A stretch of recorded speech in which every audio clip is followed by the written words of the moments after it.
While at a university bookstore, I saw a nemesis of my childhood. Clayton Clay, the bane of my 7th grade existence.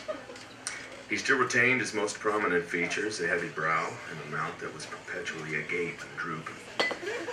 His hair, neatly edged, closely cropped and waved, the same way it was nearly a decade ago. He was a lot taller, a tower of a young adult now. My field of vision narrowed on him, darkening everything around him until it was only him in the aperture. He remembered me and saw plainly that I remembered him. He stopped what he was doing. I used to bully you.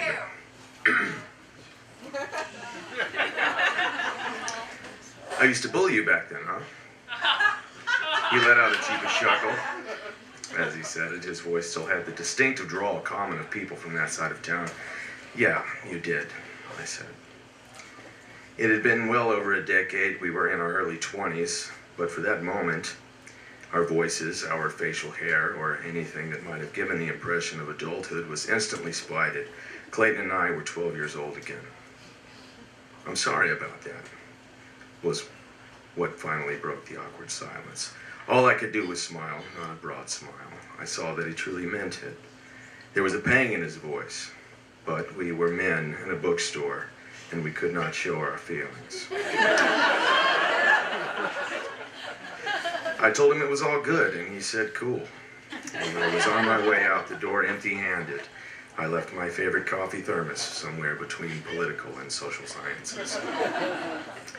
Clayton wasn't the typical bully. He was bullied himself, but that didn't matter. For whatever reason, the 7th grade hierarchy saw me at the near bottom of the social spectrum.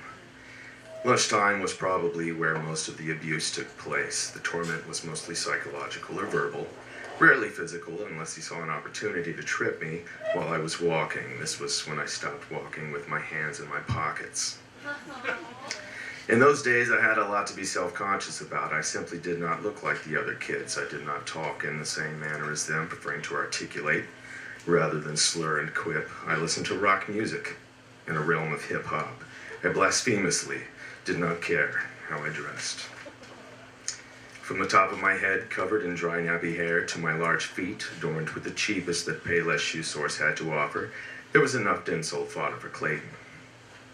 He took particular insult to the windbreaker, a mostly purple affair with green and black patterning, crinkled and a little too large for my lanky frame. I wore the jacket like armor. Even in warm weather, the school was kept at near freezing anyway. Second only to my green binder and the elastic strap, that jacket was one of my favorite things to take to school. I was sitting in the cafeteria with my ever so small group of friends, and I suddenly felt a whop on my back, followed by a light shower of white liquid. It spilled forward and above me and onto the table. It dripped from my hair and slid across my face. I turned. There sat Clayton, staring in defiance a few tables down. He gave me a look and there wasn't much to say. I took my glasses off, and I stumbled away from the uproarious laughter and jeers to wash up. That was the last time I wore my favorite jacket, and the day I earned the nickname Cum Stain. One day, in 7th period literature, we were to be dismissed early. With the bell minutes away, we lined up single file at the door, and old Miss Bonner sat at her desk looking like a defeated boxer. Clayton was making the usual invectives. His favorite was to call people cake, as in a snack. It was one he had made up. It was a strange insult that bothered me, not the word itself, but the connotation. I remember telling him one day, cakes are sweet and delicious. Are you calling me sweet? I could talk to Clayton like this without much retaliation. He didn't know how to deal with sarcasm. Sometimes it was amusing. Lined up, ready to go, I ignored everything he said. I just wanted to go home. But with a heavy feeling that came over me, I said, "Shut up!" I screeched. My yell was defiant, one that I wasn't accustomed to using, an escaped convict of a phrase. My whole body shook as it spilled out. My face twitched uncontrollably, and the class became a morbid choir. He got close to me, eye to eye, chest to chest. Only a microscope could spot some space between us.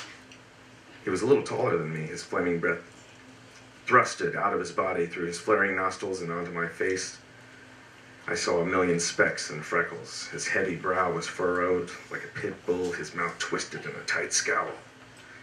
He was not normally this aggressive. Maybe he was having a bad day, or maybe my outburst worried him. But I did not back down. Without faltering, I waited, and I stared deep into his feral eyes, trying my best to imitate fearlessness. The dry erase board to my left, a row of desks to my right, kids to my back, and a very angry Clayton in front of me. There was nowhere to go. Some heated words were exchanged. I don't remember what they were, but my ears were burning. He turned to walk away, almost in victory, and I could not bear to let that happen. There was a cleansing exaltation from deep within my body, a repressed spirit of rage and sadness. It possessed, and I did its bidding.